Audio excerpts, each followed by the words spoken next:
Usap kayo ni Alex about your failed relationships. What's that?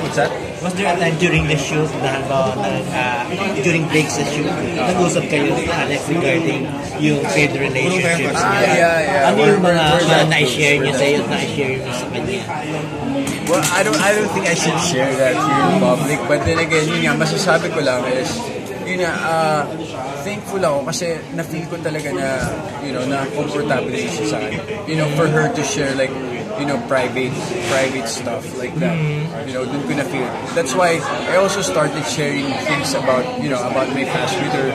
Kaya siguro nung ginawa namin yung may rebound girl, talagang naging komportable lang kami sa isa. Alex, hindi pa siya sure kung naliligaw. Hindi niya alam. Ano to ba sa kanya? Pag bilang lalaki, sa yung gagaling yung Yung initiative. Okay, honestly kasi, yung first season ng Passion, nagparamdam ako talaga sa kanya. And yung time na yun, hindi siya ready. So, somehow, I mean,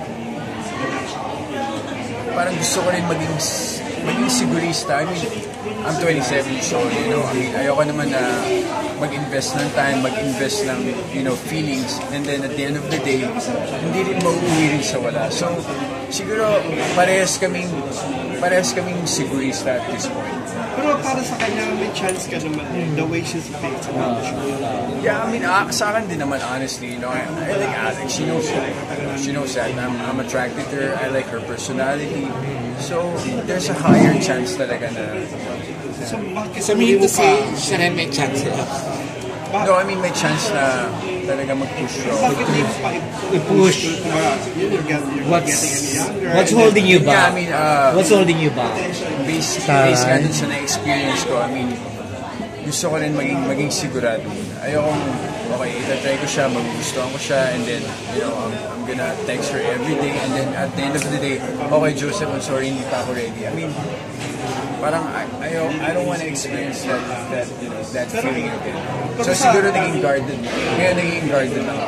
Pero sabi naman yun, yung consistency mo, yun yung parang plus factor mo. Yeah. So, siya naman siyempre bilang babae, ayaw naman yung nabibitan din siya. Baka mamaya nag-assume siya ng ligaw, kayo pala hindi. Hindi, siguro, I mean, yun nga, sabi nga niya, di ba, consistent ako. Yeah, right now, I'm consistent. So, siguro pag na-feel ko sa kanya, kasi ma-feel mo naman yun kapag ready na isip ka. And right now, hindi ko na-feel sa kanya. She's still the same.